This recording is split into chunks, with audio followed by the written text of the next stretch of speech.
Harvest reports are one of the most important ways that we have to keep track of the health of our game populations, both fish and wildlife. So we need to keep track of how many are harvested by hunters and fishermen, as well as keep track of the size of the living population so we can know how healthy the population is and make sure we're not harvesting too many or too few.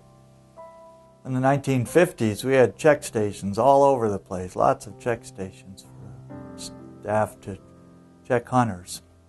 That was a good way to talk to individual hunters and fishers, but not really such a good way to estimate the size of the harvest across the state.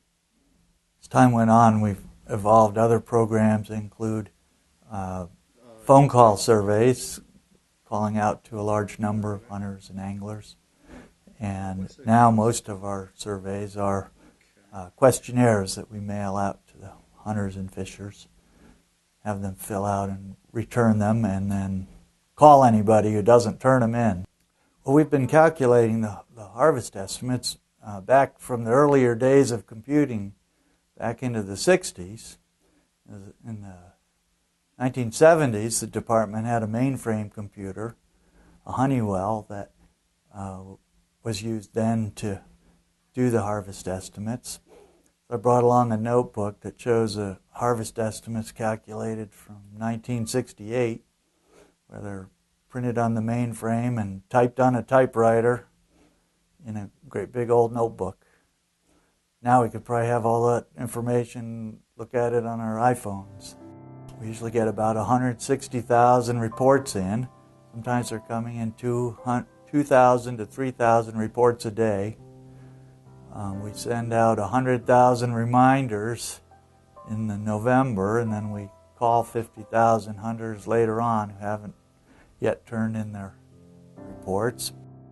End up calculating 1,400 different ways the harvest by units and regions and controlled hunts and specific weapon types. That's a big project.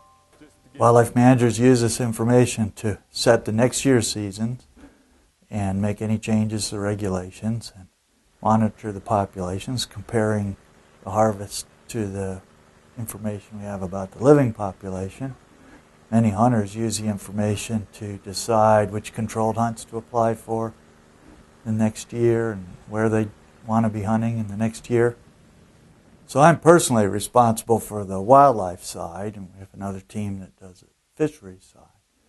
But we do surveys through the year about sandhill crane hunting, sage grouse and sharp-tailed grouse hunting.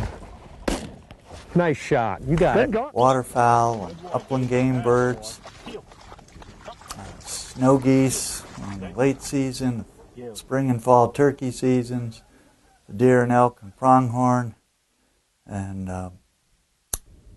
so there's lots of different surveys to be done. We also do surveys asking hunters their opinions about different things, changing the regulations or other things about how the hunting is going. So there's something going every month of the year. As one season ends, we do a survey about that and move on to the next season.